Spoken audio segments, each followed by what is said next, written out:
Pathways to Progress, Innovations in Addressing Income Inequality and Homelessness by Ryan Sorry.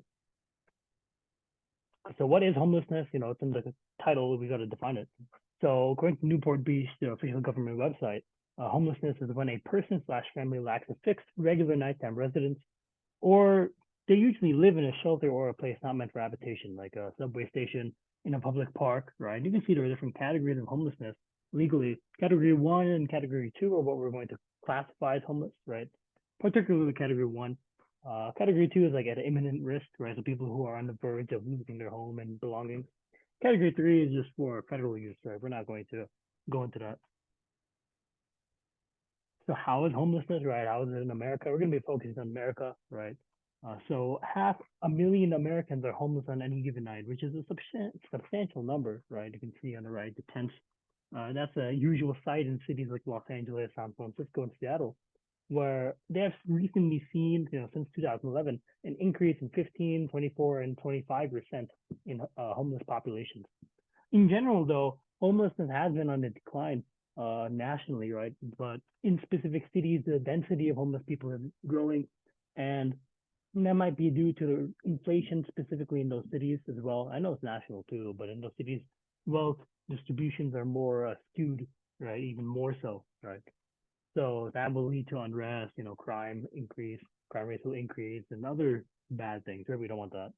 And of course, there are a variety of factors. Poverty is an obvious one, but lack of affordable housing and mental health issues, substance abuse, the last two, mental health and substance abuse, those are kind of, like, those are both a combination of personal responsibility and systemic uh, prejudice, that kind of thing. Because although the people can, you can try to stop using substances, it is introduced into the culture uh, purposefully, and that's not very good. Lack of affordable housing, that is one solution that we're going to go over later. We're going to increase the number of affordable housing. We'll get to that then. And then I talked about how 500,000 Americans are homeless on any given night. In the bottom right, you can see a family who is homeless. And so homeless families with children make up 1/3 of that population, homeless population. And 1 out of every 20 children are homeless. So pretty bad numbers. The house homelessness. So conflict theory is a theory that some sociologists subscribe to. It is a theory that Karl Marx introduced, in that different groups in society compete over limited resources. And this connects to the fact that some elites, in specifically the cities that we mentioned, but also nationally and globally actually, they aim to make as much capital and land as possible, to take as much of it as possible. And so having money helps make more money. That is Michael's law, I believe, from the quote from the Bible. And those who have more get more, and those who lose more. So the gap widens, and like gentrification, how the cities, like these cities that may have lower housing prices, they get run over by businesses. They come, the businesses prosperous, and the housing costs rise, and the regional people who live there are displaced, right? So that's one way that the elites try to take that money. Of course, it doesn't have to be conscious, but in their pursuit of wealth and land, they take. I mean, you have to take other people's stuff to get more, right? Land is not infinite; it is zero sum. And so I talked about the prices increasing, but also the wages are decreasing. These are all things that sociologists have identified as problems and causes that lead to homelessness. And you can see this graph over here. It's talking about it represents the Gini coefficient of the density of a city's wealth in a small population compared to the y-axis, which is the rate of homelessness. And you can see it's always been positive throughout the years, right? From 2007 to 2018, that the more income inequality there is, relative income inequality, the more homelessness there is, right? And that makes sense. Because how should we avoid homelessness? What are some solutions? So there are three solutions that I've outlined that I've seen in some of the sources that I've been reading. First one is to provide preventative services to at-risk populations before they become homeless. And so organizations like the LAHSA and MIN have a homelessness prevention program, which provides resources to short-term rentals and legal work for current homes, right? So if somebody is on the verge of losing their home, their belongings, their family will soon not have a place to live. This organization, they find them good homes that they can live in, even if it's temporary, just to get back on their feet, right? Which is good. And the graph on the top right and the second graph too, the bar graph, They're both talking about increasing the number of affordable permanent housing units. You can see that California, which is the state we're in right now, has so far since 2013 been steadily increasing the total units permitted per year, which is actually pretty good. Although the quality of these housing units is in question, it is important that the people who are struggling to make ends meet have a place to live so that they don't completely fall to zero.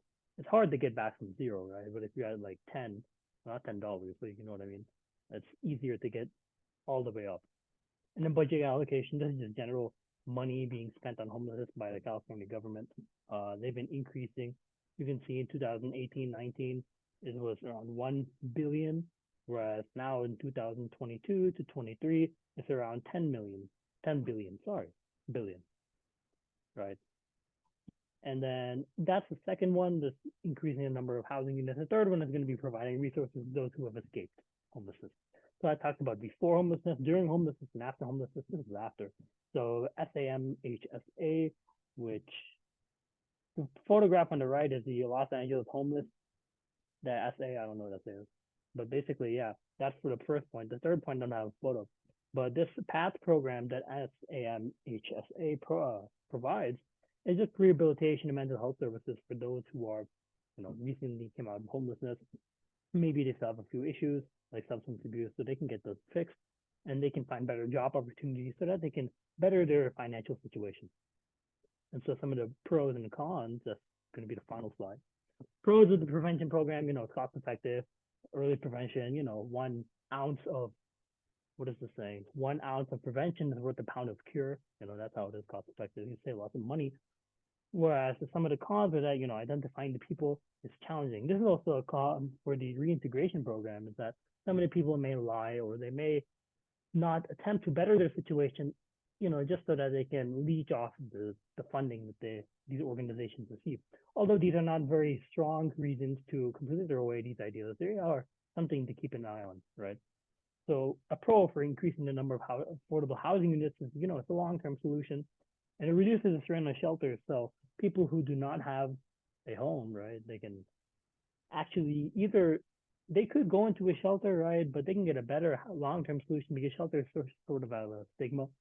So a long-term housing unit is going to be probably a better option for these folks. And I talked about gentrification before, but yeah, if you have more communities of people, right, of housed people, then businesses are more likely to be attracted to those areas, and then businesses are going to flourish. They're going to increase the economic activity in those communities, and the housing prices are going to go up. Maybe the housing prices of those existing units are going to go up. The rent if you're renting, and those people are going to become homeless again. And then one of the pros for the reintegration program, sorry, it breaks cycles. That's a pretty big thing. Of course, with systemic prejudice and that kind of thing. Breaking a cycle by offering opportunities for education, employment, and personal growth are going to be important, not only to get people out of homelessness, but to empower them to do greater things too, right? Like maybe not get homeless again. You can help them out once, but if you teach a man how to fish, he's fed for life, right? I talked about the conflict reintegration program already, but basically we're trying to get people out of homelessness and become better, right? We're going to do that the best way we can, despite the system kind of working against us. All right, these are my references. Some of them are, well, I have 5 peer-reviewed articles, and a few of them are just for photos and charts. So thank you.